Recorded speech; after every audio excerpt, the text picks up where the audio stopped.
పెహల్గాం ఉగ్ర దాడి తర్వాత హై యాక్టివ్ మోడ్లో ఉంది కేంద్ర ప్రభుత్వం. వరుస సమావేశాలు, భేటీలు, ఆపరేషన్ సింధూర్, దాడులు ఇలా వార్ మోడ్లో పనిచేస్తోంది కేంద్ర యంత్రాంగం. ఇప్పుడు దీనికి కొనసాగింపుగా మరో కీలక నిర్ణయం తీసుకుంది కేంద్రం. నేడు పలు దేశాల సైనిక రాయబారులతో భేటీ కానుంది.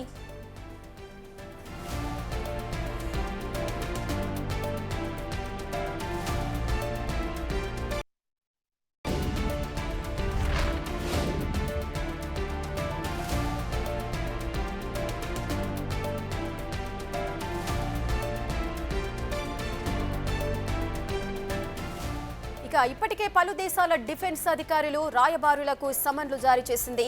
ఆపరేషన్ సింధూర్ కు సంబంధించిన కీలక విషయాలను ఆయా దేశాలతో పంచుకోనుంది భారత్.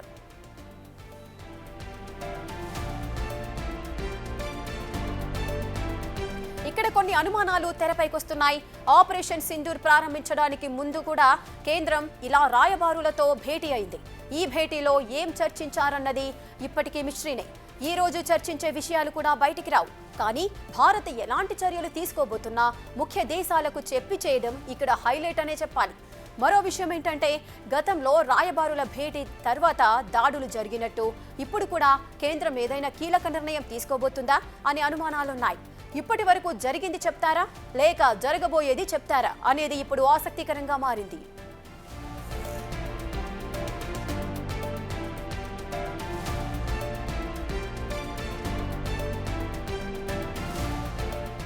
మరోవైపు రేపు కేంద్ర మంత్రివర్గ సమావేశం జరగనుంది.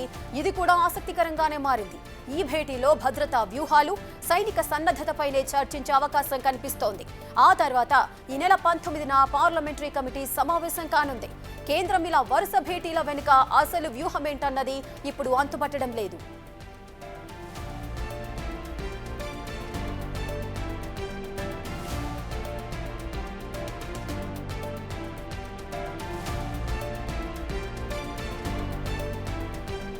పూర్తి డీటెయిల్స్ మా ప్రతినిధి ఢిల్లీ నుంచి శివ అందుబాటులో ఉన్నారు. రైట్ శివ, ఈ నెల 19న పార్లమెంటరీ కమిటీ సమావేశం జరగబోతోంది. ఈ కమిటీలో ఏ అంశాలు ప్రస్తావనకు వచ్చే అవకాశాలున్నాయి? రైట్ రేఖ, ప్రధానంగా చూసుకుంటే కేంద్ర ప్రభుత్వం పలు కీలక నిర్ణయాలు తీసుకోబోతోంది. దానితో ప్రపంచ దేశాలకు సంబంధించిన G20 సమావేశంలో ఏదైతే G20 దేశాలు ఏవైతే ఉంటాయో ఆ దేశాలకు సంబంధించి పలు రాయబారులతో, ఆ దేశాలకు సంబంధించిన రాయబార కార్యాలయాలకు సంబంధించిన రాయబారులతో సమావేశం నిర్వహించబోతుంది. దీనికన్నా ముందు ప్రధానంగా మనం ప్రధాని నరేంద్ర మోడీ పంజాబ్ టూర్ ఒకసారి మనం ప్రస్తావిస్తే కనుక మీరు అన్నట్లుగా ప్రపంచానికి ఒక సందేశం ఇచ్చే విధంగా కూడా ప్రధాని నరేంద్ర మోడీ పర్యటన అనేది పంజాబ్లో కొనసాగుతుంది. ఏదైతే అదంపూర్ ఎయిర్ బేస్ను పేల్చేశామని ఏదైతే తప్పుడు ప్రచారం చేస్తుందో పాకిస్తాన్, అది ఎక్కడ ధ్వంసం కాలేదు, ఎక్కడ కూడా పాకిస్తాన్ దానిపై దాడి చేయలేదు అని చూపించడానికి అంతా బాగానే ఉంది. ఈ నేపథ్యంలో నేను ఇక్కడికి వచ్చాను, అందరూ కూడా అభినందనలు తెలియకపోతున్నాను అంటూ కూడా ప్రధాని నరేంద్ర మోడీ అక్కడికి వెళ్ళి ఒక సందేశం అయితే ప్రధానంగా ఇచ్చారని చెప్పాలి. ఏదైతే ఎక్కడ కూడా ఇటువంటి ధ్వంసం కాకపోయినా ఇక్కడ భారతదేశానికి సంబంధించి అనేక ప్రదేశాల్లో దాడి చేసాము, చాలా వరకు పైచేయి సాధించామంటూ కూడా అక్కడ భారత ప్రజలపైన, భారతదేశం పైన కొంత అక్కసు వెలగక్కుతూ అక్కడ పాకిస్తాన్ ప్రజలకు వారు పైచేయి సాధించామని ఒక విషయాన్ని ప్రజల్లోకి తీసుకువెళ్లారు. దాని ద్వారా అక్కడ ఉన్నవారంతా కూడా సంబరాలు చేసుకున్న పరిస్థితి కనిపిస్తోంది.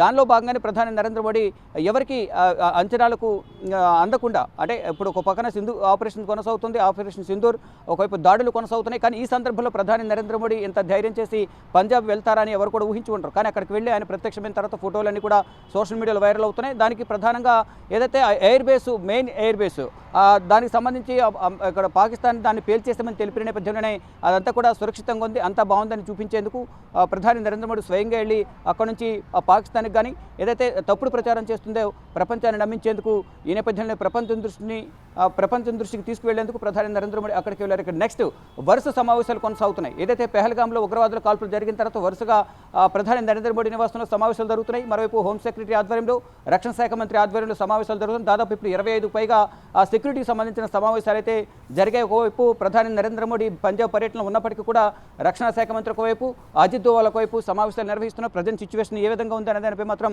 ప్రధానంగా చర్చలు కొనసాగుతున్నాయి. మరోవైపు కేంద్ర ప్రభుత్వం కీలక నిర్ణయాలు తీసుకోబోతుంది. దానికి సంబంధించిన అంశాలకు సంబంధించి ఇతర దేశాలకు సంబంధించిన అధికారులతో, రాయబారులతో ఒక స్పెషల్ బ్రీఫింగ్ కూడా ఇవ్వబోతున్నట్టుగా సమాచారం అందుతుంది. గతంలో ఏదైతే ఉందో ఆపరేషన్ సింధూర్కు ముందు కూడా ఇటు G20 సంబంధించిన దేశాలు ఏవైతే ఉన్నాయో అర్జెంటీనా కానీ, చైనా, జపాన్, ఇతర టర్కీ, ఇతర కొన్ని సమీపంలో ఉన్న దేశాలు ఏవైతే ఉన్నాయో G20 దేశాలు, ఇటు యూరోపియన్ యూనియన్, ఆఫ్రికన్ యూనియన్, ఈ 2 సంస్థలతో కలిపి మొత్తం G20 పిలుస్తూ ఉంటారు. దీనిలో G20 దేశాలు ఉంటాయి. ఇది ఒక్కొక్క సంవత్సరం ఒక్కొక్క దేశంలో G20 శిఖరాగ్ర సమావేశం జరుగుతుంది. దానిలో భాగంగా ఈ G20 శిఖరాగ్ర సమావేశాలకు సంబంధించి దేశాలు ప్రపంచవ్యాప్తంగా ఉన్న ఆర్థిక పరిస్థితి గురించి ప్రధానంగా వారు నిర్ణయాలు తీసుకుంటారు. ఈ G20 దేశాల్లో మొత్తం 85% వరకు కూడా మొత్తం ఉత్పత్తిలో G20 దేశాల ప్రపంచ ఆర్థిక ఉత్పత్తిలో 85% ఈ G20 దేశాలు కలిగి ఉన్నాయి. మరోవైపు జనాభా నిష్పత్తి కనుక చూసుకుంటే కనుక 75% జనాభా ఈ G20 దేశాల సొంతం. అంటే ఒకవైపు అత్యధిక జనాభా కలిగిన దేశాల్లో చైనా G20లో ఒక సభ్యులుగా ఉన్నారు. మరోవైపు భారత్ కూడా ఒక సభ్య దేశంగా ఉంది. ఇక ఈ G20 దేశాలకు సంబంధించిన కీలక రాయబారులతో సమావేశం మరోసారి కేంద్ర ప్రభుత్వం నిర్వహించబోతుంది. ఆపరేషన్ సింధూర్కు ముందు కూడా ఒక సమావేశం నిర్వహించింది.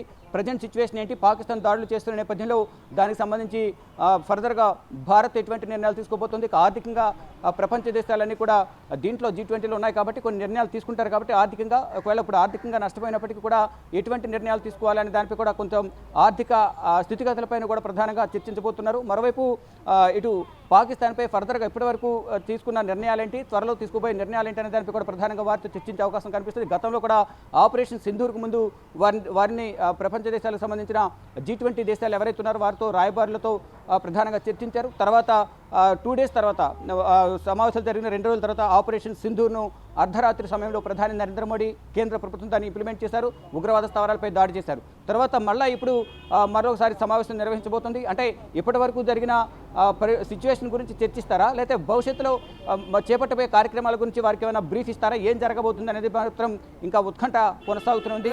కానీ ఇంకా మిషన్ సింధూర్ అనేది ఆన్లోనే ఉందనేది కూడా ప్రధానంగా కేంద్ర ప్రభుత్వం చెప్తుంది. దానిలో భాగంగానే ఈ వరుస సమావేశాలు జరుగుతూనే ఉన్నాయి. మరోవైపు ఉగ్రవాదుల ఏరువేతకు సంబంధించి వేట కొనసాగుతుంది. ఇటు జమ్మూ కాశ్మీర్ సోఫియాలో 3 ఉగ్రవాదులను హతమార్చారు. ఇలా ఉగ్రవాదులు ఎక్కడున్నా వారిని హతమారుస్తామని కూడా చెప్తున్నారు. దానిలో భాగంగానే ఆపరేషన్ సింధూర్ అనేది ఇంకా కొనసాగుతుంటుందంటూ కూడా కేంద్ర ప్రభుత్వం చెప్తోంది.